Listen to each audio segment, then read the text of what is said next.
तर आपण आता ही थेट दृश्य पाहतोय।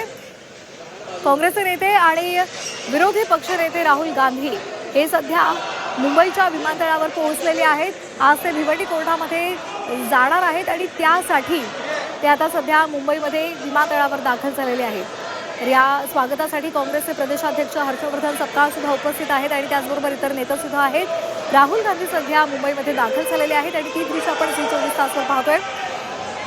राहुल गांधी यांनी प्रचार सभेदरम्यान आरएसएस संदर्भात वादग्रस्त विधान केलेलं होतं आणि त्या संदर्भात ते आज भिवंडी न्यायालयामध्ये हजर होणार आहेत आणि नवीन जामीनदार सुद्धा नेमला जाणार आहे। या सगळ्याच्या पार्श्वभूमीवर तो जामीनदार नेमका कोण आहे, कुणाचं नाव जामीनदार म्हणून नियुक्त केलं जातं हे पाहणं महत्त्वाचं ठरणार आहे। सध्या राहुल गांधी मुंबईमध्ये दाखल झालेले आहेत। इथे दृश्य 24 तासवर आपण पाहतोय। त्याचबरोबर भिवंडीमध्ये बंडखोरी करून भाजपचे जे बंडखोर आहे ते महापौरपदी गेलेले आहेत। सेक्युलर फ्रंटमध्ये काँग्रेस आणि राष्ट्रवादी शरदचंद्र पवार पक्षाच्या ते नगरसेवक दाखल झालेले आहेत आणि त्यामुळे आता त्या संदर्भात सुद्धा काही भेटीगाठी होतात का, चर्चा होते का हे पाहणं महत्त्वाचं ठरणार आहे। तर चंद्रपूरच्या बसपा भिवंडीमध्ये काँग्रेसनं काढलेला आहे आणि त्या संदर्भात काही चर्चा होते का हे पाहणं महत्त्वाचं आहे।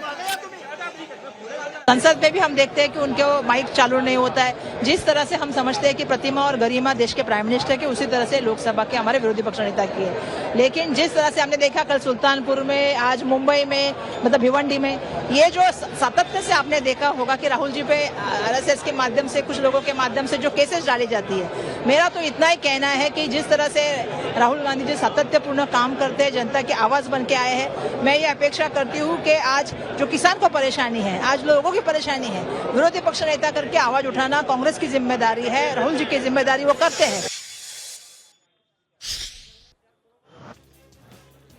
राहुल गांधी मुंबई विमानतळावर दाखल झालेले आहेत आणि ते गाडीमध्ये बसलेले आहेत आणि आता त्यांची गाडी निघालेली आहे। भिवंडी न्यायालयामध्ये आज राहुल गांधी जाणार आहेत, हजर राहणार आहेत। जामीनदार म्हणून कुणाची नियुक्ती यावी केली जाते हे पाहणं महत्त्वाचं ठरणार आहे। एका प्रचार सभेमध्ये बोलत असताना राहुल गांधी यांनी आरएसएस संदर्भात वादग्रस्त विधान केलेलं होतं आणि त्या संदर्भात हा खटला सुरू आहे। त्यामुळे आता या खटल्यादरम्यान नेमकं काय होतं हे पाहणं सुद्धा महत्त्वाचं ठरणार आहे। राहुल गांधी आज कायदेशीर का प्रक्रिया करता येत आहेत आणि महाराष्ट्रात येत असल्यामुळे स्वाभाविक स्वरूपामध्ये आम्ही त्यांच्या स्वागताकरता या ठिकाणी खडे आहोत।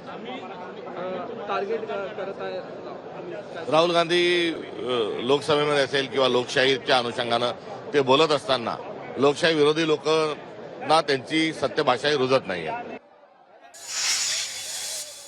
तर हर्षवर्धन सपकाळ यांनी ही प्रतिक्रिया दिलेली आहे।